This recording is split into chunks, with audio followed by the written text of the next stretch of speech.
Y bueno, entonces,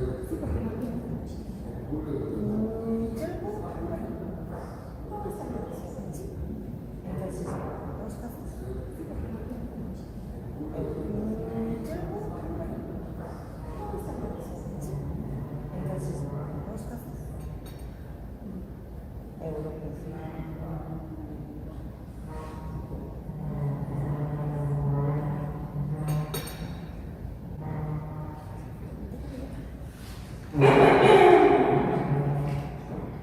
Sean ustedes bienvenidos a este recinto. Nos honra con su amable presencia y deseamos que pasen un rato sano esparcimiento escuchando las leyendas de nuestra hermosa tierra. Así que los invitamos a que se sientan cómodos, un poco más cómodos, que presten oídos y se dejen llevar por la imaginación. Es momento de que viajemos en el tiempo, que nos transportemos a aquella época en que los sombreros eran de 3 tipos y por las noches nos cubríamos con largas capas. Aquella época en que las ofensas y el honor eran defendidas kilo de todo. Nuestra tierra es rica en leyendas, donde las más implícitas historias se tejen en un entorno de paseo y que la imaginación popular cobra vida.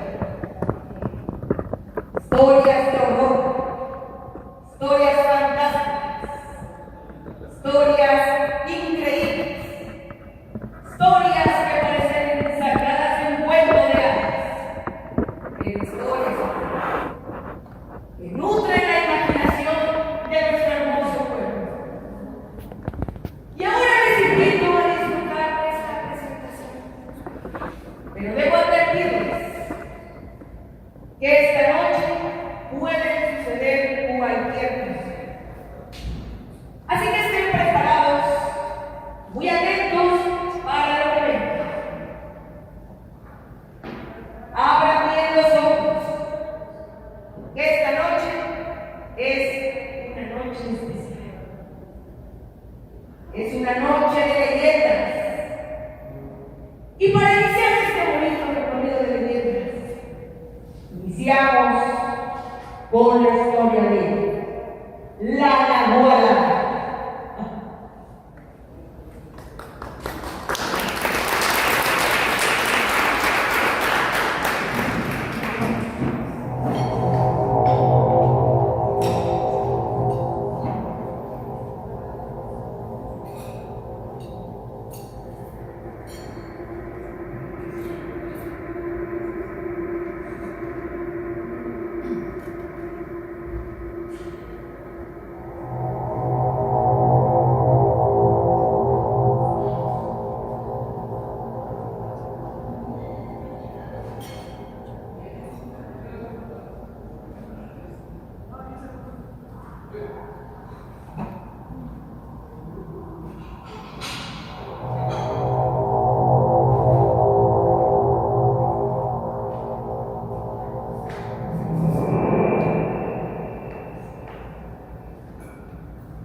Cuenta la leyenda que en el año de 1806, allá en un lugar de la Nueva España, habitaba una mujer malvada que atacaba a todo el mundo, sin importar si es un niño, una mujer o cualquier género, a cual solo la conocían como la Nahuala.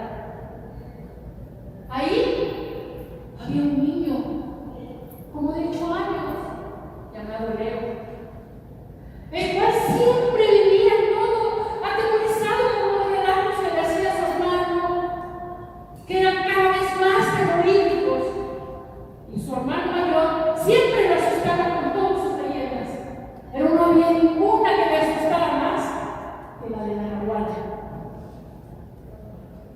Cuenta la historia que en una vieja casona habitaba una mujer muy malvada, y la cual siempre molestaba a la gente y robaba niños para hacer sus rituales. Un día, los niños estaban jugando y su hermano Nando, el mayor, entró a esa casa sin esperar lo que iba a suceder. Leo, asustado y asombrado, vio cómo enanaba, tosía a su hermano y lo jalaba a esa vieja casona. Aunque su hermano había sido cruel con él contando esos juegos terroríficos, Leo se armó de valor y fue a rescatar a su hermano. Una vez que entró, vio cómo salían fantasmas, arañas, seres sobrenaturales que corrían ahí. Pero armándose de valor, logró conquistar ese triunfo en el cual acabó con la guerra. Dicen que la Nahuala era una mujer hermosa, la cual todos los hombres la admiraban. Pero de noche se convertía en un animal salvaje, el cual hacía rituales con esos niños. Pero al ser derrotada por Leo, se fue con toda su maldad. Se dice que esa casa todavía existe y que todavía se oyen ruidos y que todavía existe esa mujer en ese lugar queriendo matar niños y molestar a la gente. Yo les pregunto, ¿ustedes se atreverían a entrar a la casa de la Nahuala? Piénsenlo bien, porque con su belleza os pueden conquistar. Gracias.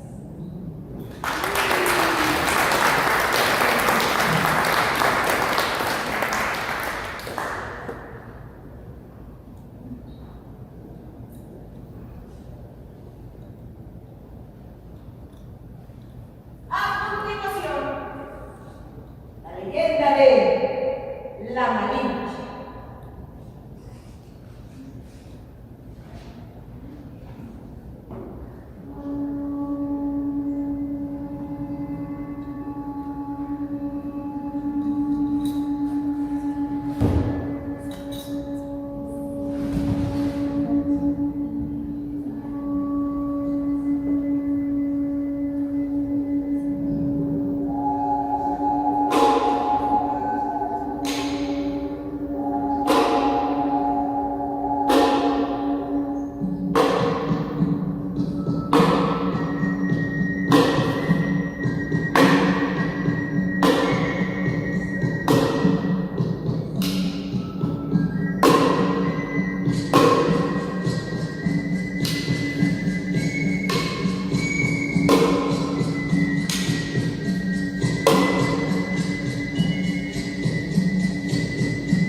En la historia de México, antes de que existiera como país, mi madre cumplió luz. Nací entre los años 1500 y 1504. No lo sé con exactitud. Mis padres me llamaron Marina, que significa hierba dulce. padre, que pertenecía a la nobleza mexicana, murió cuando yo tenía tan solo 12 años de edad. Mi madre se volvió a casar y dio a luz a un hijo varón. Fue entonces cuando mi madre me dijo que nos íbamos juntos. Yo solo hablaba nada, pero había que llevar con ella. Y eso marcó mi destino.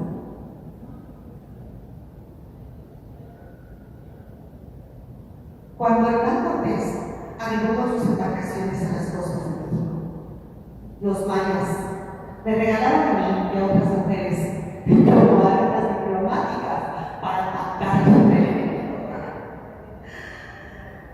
Las mujeres no teníamos ningún derecho, no opinábamos.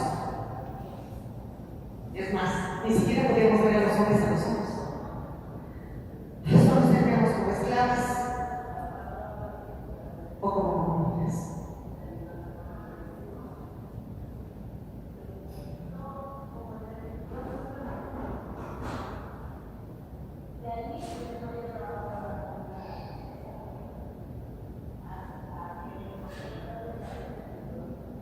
Cortemos por nosotros. A mí me llamaron María. Después nos repartieron nuestros hombres. Me regalaron una cosa, uno de esos hombres de confianza.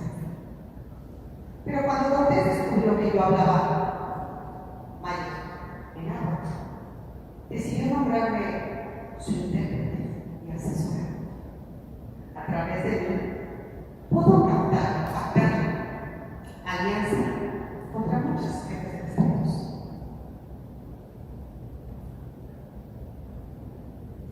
Durante la conquista, tuve un hijo de Cortés de nombre Martín Cortés. Fue el primer mestizo registrado oficialmente.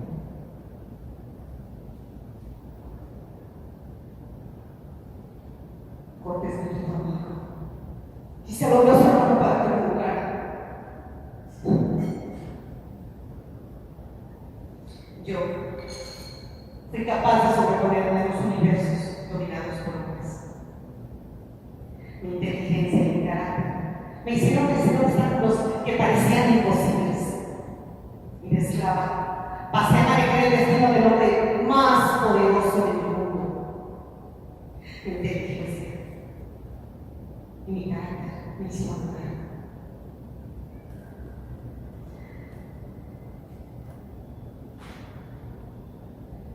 Superar incontables dificultades. Supe estar a la altura de los más poderosos hombres del tiempo. Son otras almas de mi inteligencia, mi perspicacia y mi carácter. El tiempo, sin embargo, convirtió mi historia en un enigma. Y muchos años después de muerta, en algo que nunca fui. Una traidora. Y no, nunca fui traidora, nunca. Solo fui diplomática. Usé mis habilidades de negociación porque sabía que mi pueblo no podía contra las armas que los invasores tenían. Pero esa imagen equivocada convirtió mi nombre en un insulto, en un adjetivo de traición y ultraje,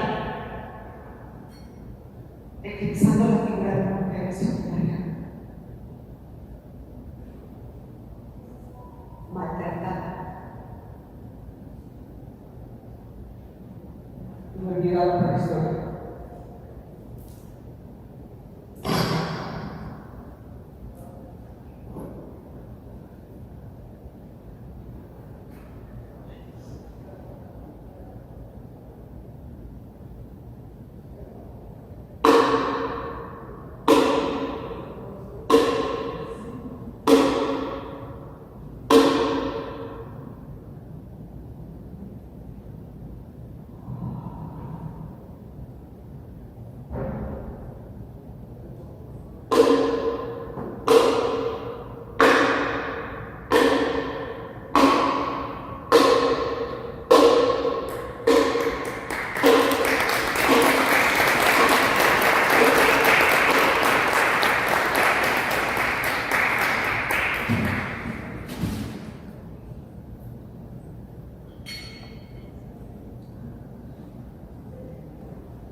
Continuamos con la boda macabra.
Escuchen todos lo que ocurrió en un día. Un viejo enterrador de la comarca era un amante que por suerte vivía su dulce bien. Le arrebató la barca.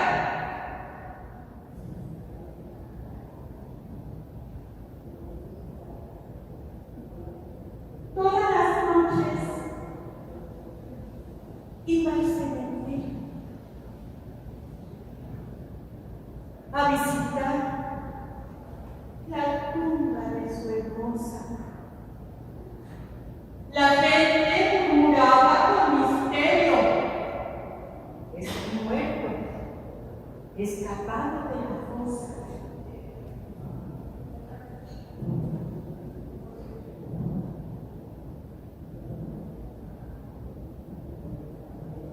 Pero un hombre en la noche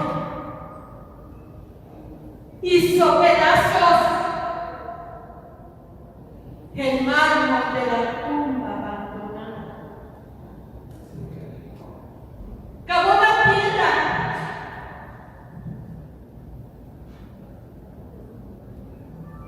y todo el escombro de esa tumba abandonada.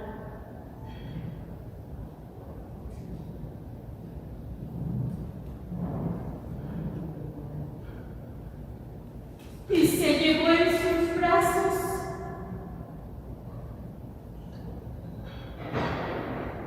el rígido esqueleto de su amada.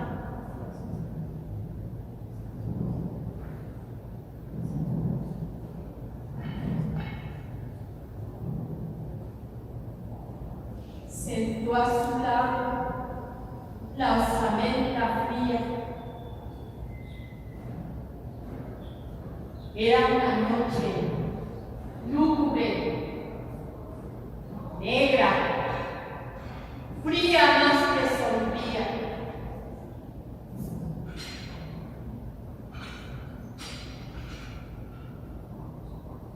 Con cintas los desnudos huesos, el yerto cráneo coronó de flores. La horrible boca la llenó de besos y le contó sonriendo sus amores.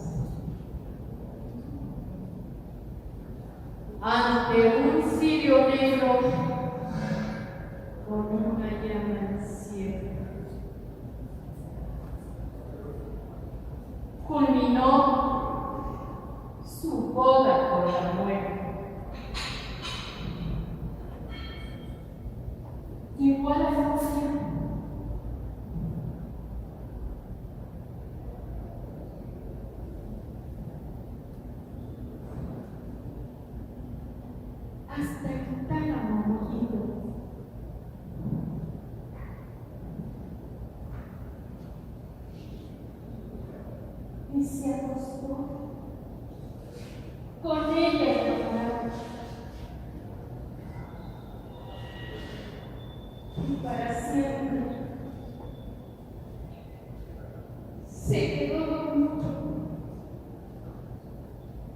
al rígido esqueleto abrazado.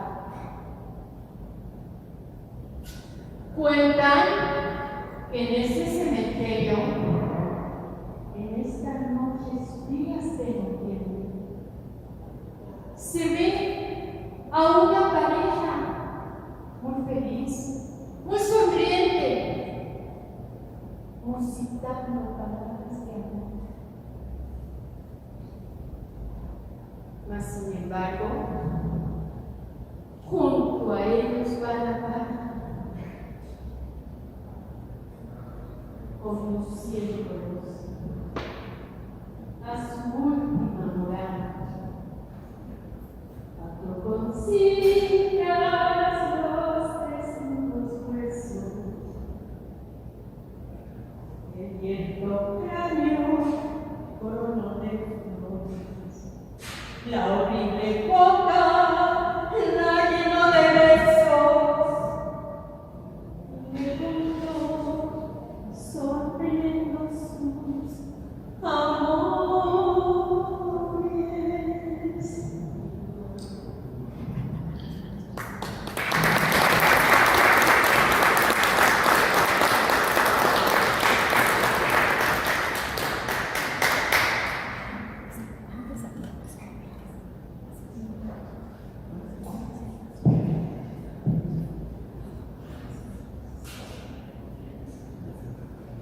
Es momento de presentar ahora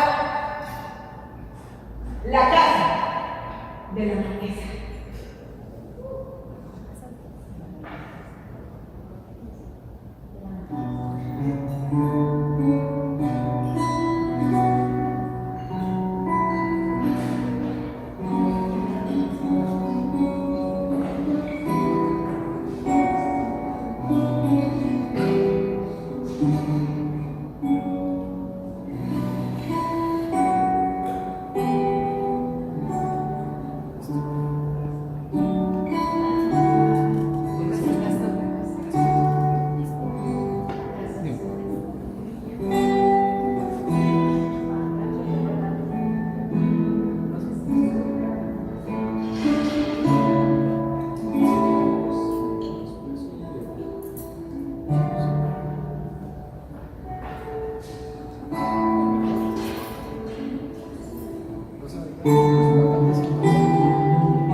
Pero eso ya no importa. Se sabe que mi nombre nunca tuvo mayor relevancia que mi nombre. De mí no queda nada. No queda ni la carne, ni el brillo en la mirada. Tan solo mi voz. Los sollozos frustrados que atraviesan el mármol y la cantera, que permanecen ahí. Cual secreto escondido que se guarda entre los arcos del tiempo. Y es precisamente que dicen que los arcos del acueducto fueron obra de don Juan Antonio de Urrutia y Arán, el marqués tercero de la Villa del Millar de la Isla, mi marido. Mi reflejo en el destino, y yo su sombra en la historia, ya que me desposé con él a mis 13 años, cuando él tenía 28. Un matrimonio auspiciado por mi abuela,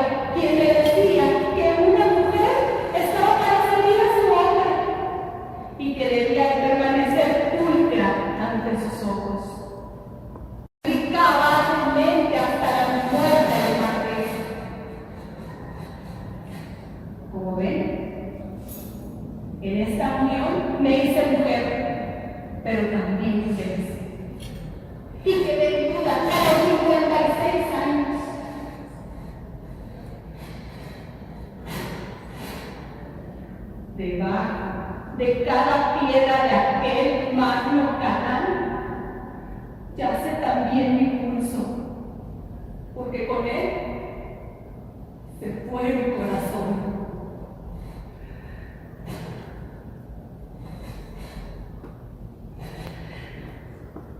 Y así como no hay edificación sin cimientos, ni ahuehuete sin una raíz que lo sostenga y se entregue en el silencio, así para el Marqués, yo fui esa raíz, la que se hundió en la tierra antigua, de donde aún yace el eco de mis antepasados. De ellos heredé la sangre de Motecuzoma, un legado que no se ve, pero que aún se siente en la memoria de esa tierra. El Marqués me ofreció un título del País Vasco. Yo, en cambio, le ofrecí un legado que hasta la cantera reconoció como suyo.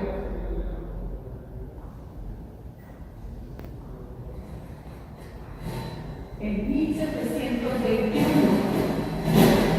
acompañé a las monjas capuchinas a que fundaran su convento. Entre ellas venía Sor Marcela, mi sobrina, un ser tan pulcro que hasta el aire se detenía para no profanarla.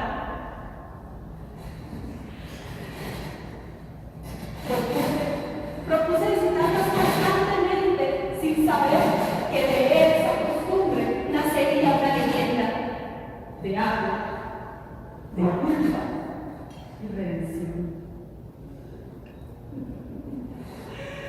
Porque fue en una de esas tantas visitas en donde lo vi, no a él cayendo rendido ante los pies de una monja como murmuró el pueblo, no.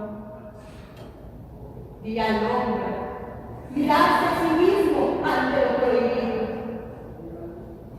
ya que el amor o el deseo era un fuego sin destino, un fuego sin rumbo.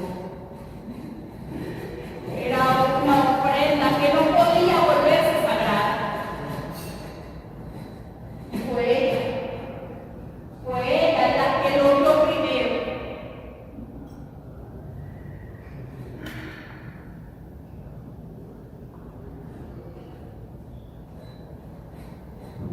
Transforme su amor en devoción, Señor. Convierta su ser en agua para los demás.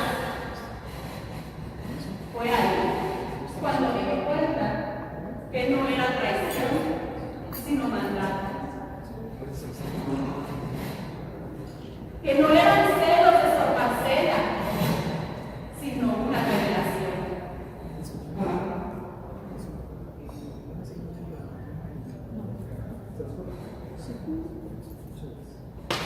Porque yo soy la marquesa. Yo soy la marquesa. Yo soy la marquesa.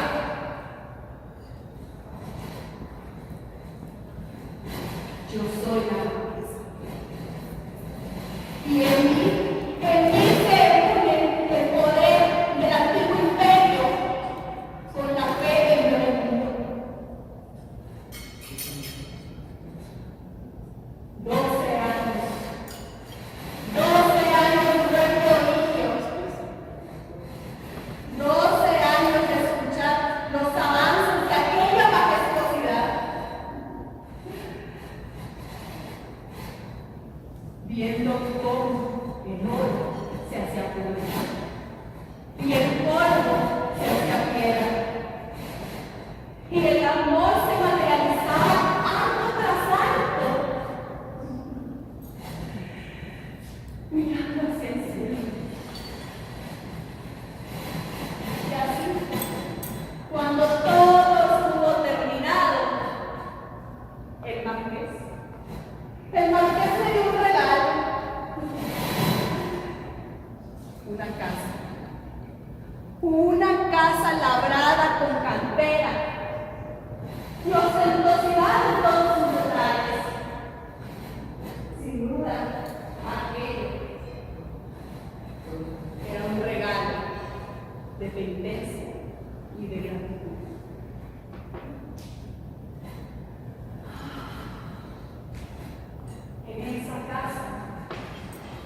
En esa casa aún se escuchan mis pasos entre los corredores y mi aroma aún huele de las habitaciones.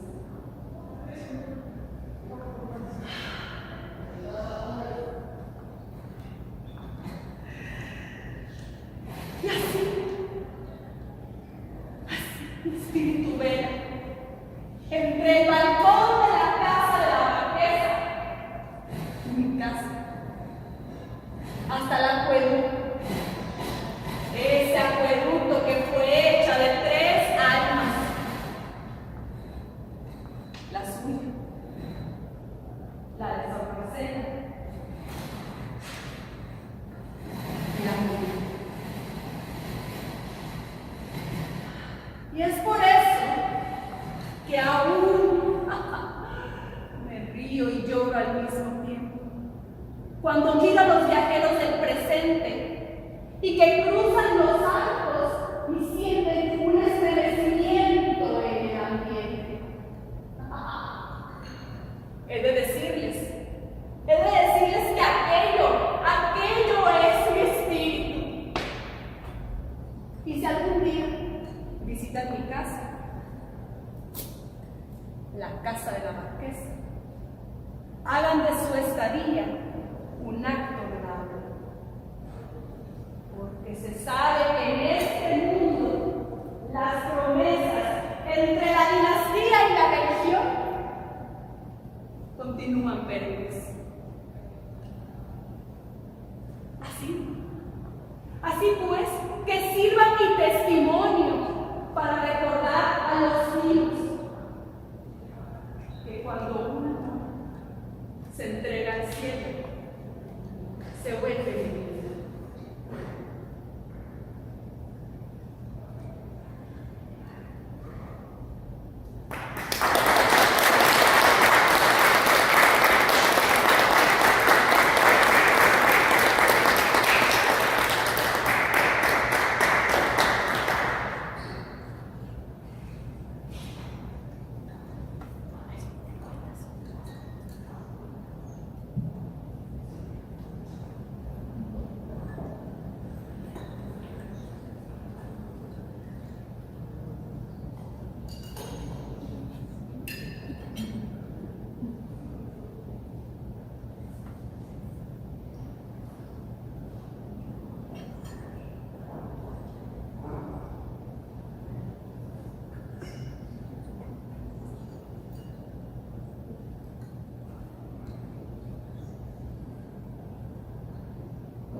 A continuación, La Llorona.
de familia muy rica y cómoda.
y sin pensarlo, los tomé de sus cabezas.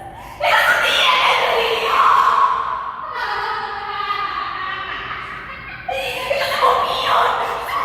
Pero yo los hundía más y más y más.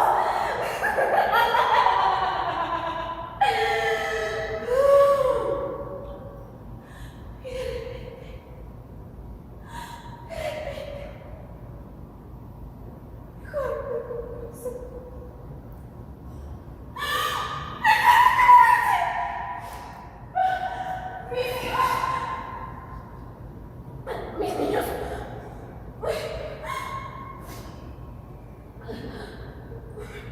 Nadie lo podía entender. La madre que juró protegerlos los había asesinado. Nadie lo iba a entender. Nadie. Así que decidí meterme.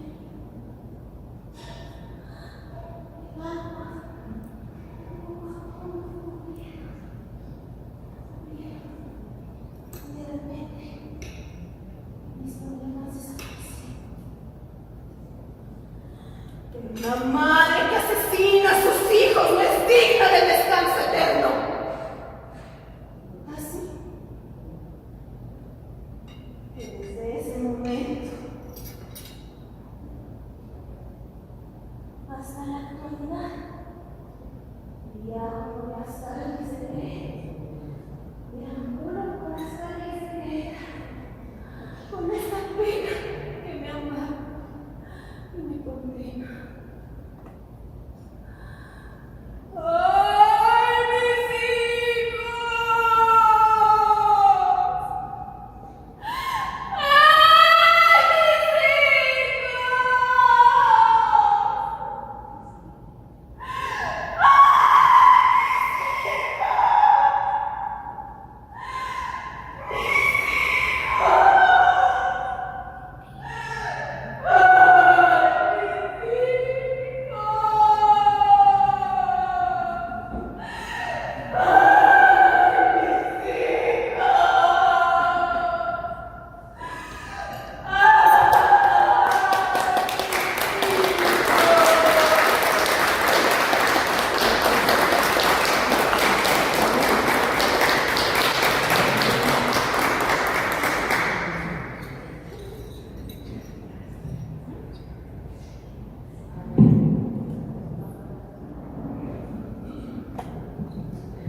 Es momento de presentar ahora la leyenda de la Casa de la Sacerdotana.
y desamor.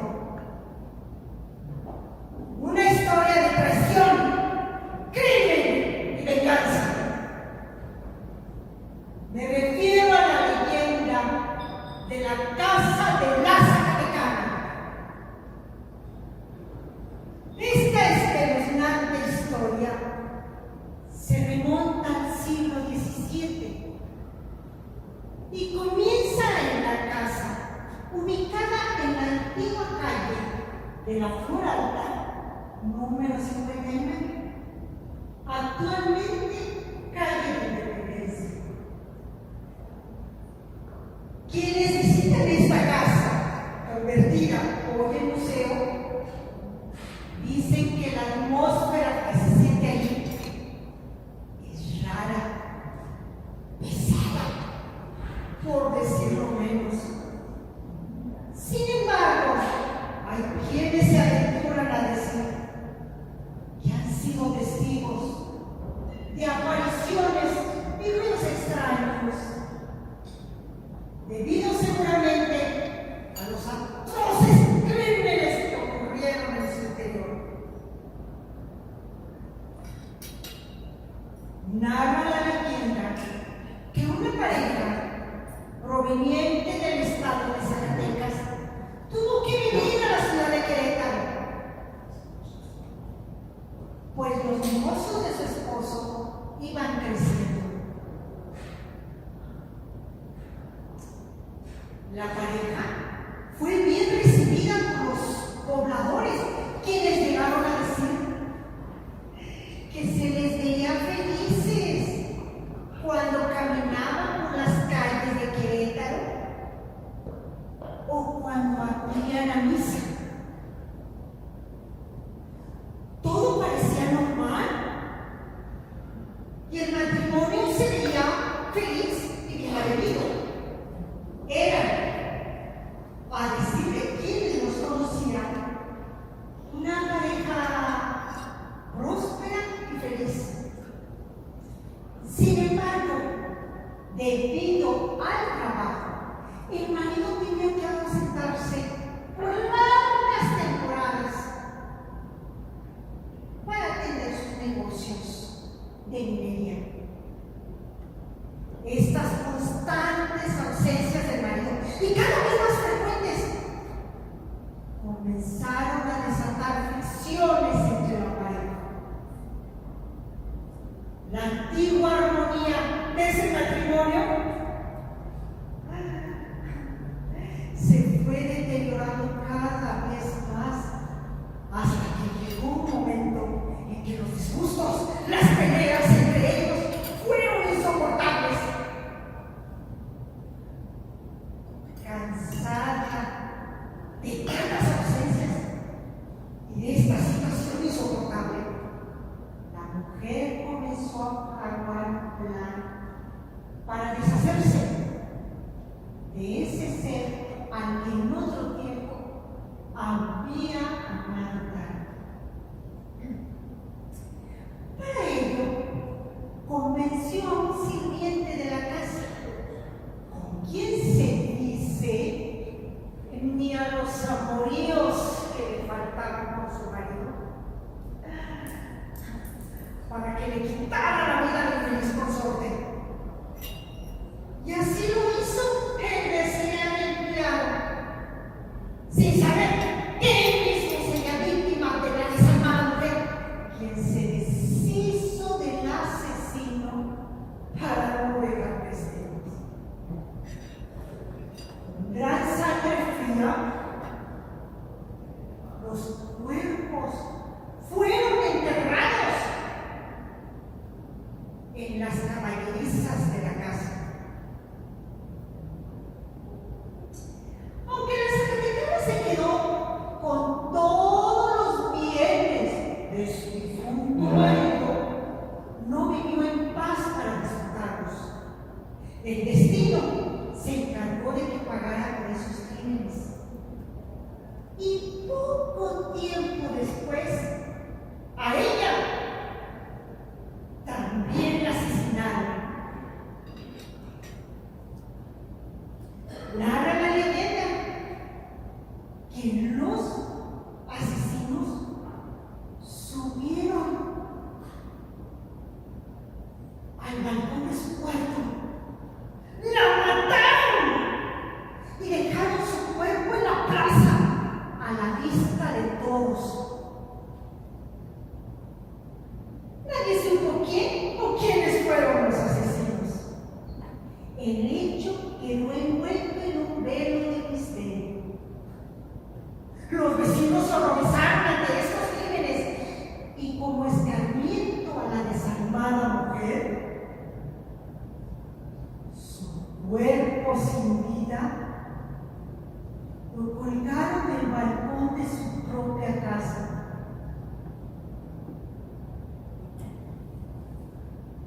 Tal era el estremecimiento que causaba aquel macabro espectáculo que la gente al verlo prefería cruzarse de acera o de plano tomar otra ruta para circular. La casa no volvió a ser habitada, pues los pobladores decían que las almas de los que habían sido asesinados allí le rodeaban el lugar. Esta famosa casa se ha convertido hoy en museo, precisamente llamada la Casa de las Catecanas.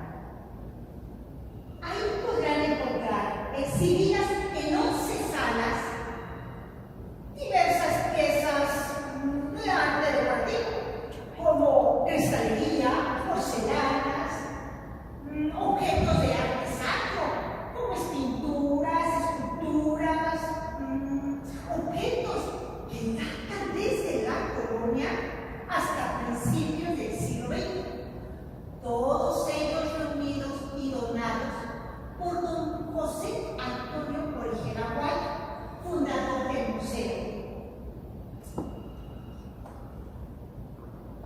La leyenda de la Casa de la Zacatecana cobró fuerza a principios del siglo XX, mientras se realizaban unas obras en la propiedad. Fueron hallados 2 esqueletos que se cree uno es el esposo y el otro el amante de las Catecanas, mismos que pueden observarse a través de un vidrio, dispuestos en una especie de cámara subterránea en el patio central de la casa. Sin embargo, la pieza más importante es un maniquí de tamaño natural que representa a la Zacatecana en su recámara. La figura está de espaldas,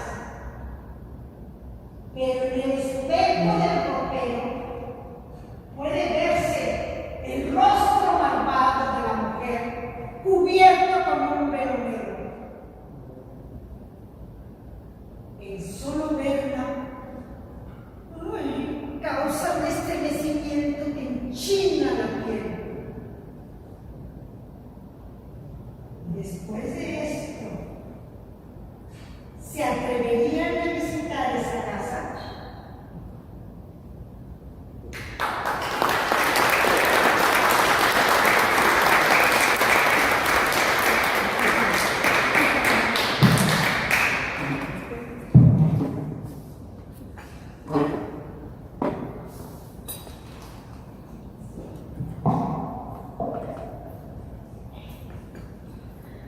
Finalizamos este recorrido con la leyenda de El Charro Negro.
Que cuando el sol comienza a ocultarse y las gallinas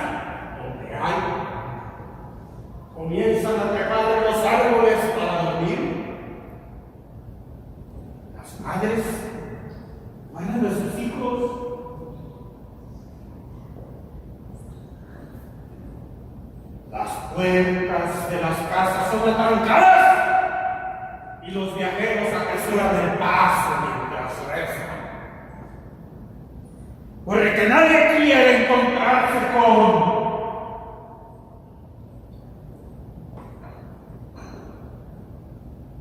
el carro negro.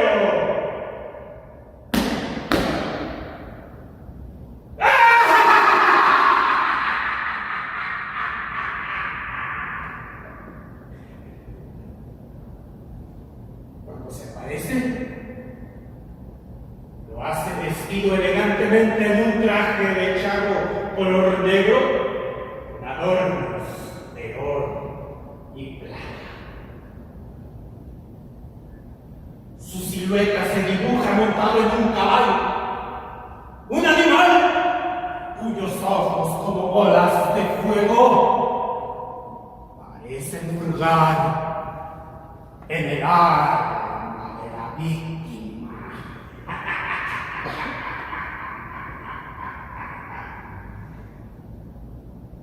Él se aparece lejos de la ciudad, lejos de la urbe. Cuando Querétaro era pequeño,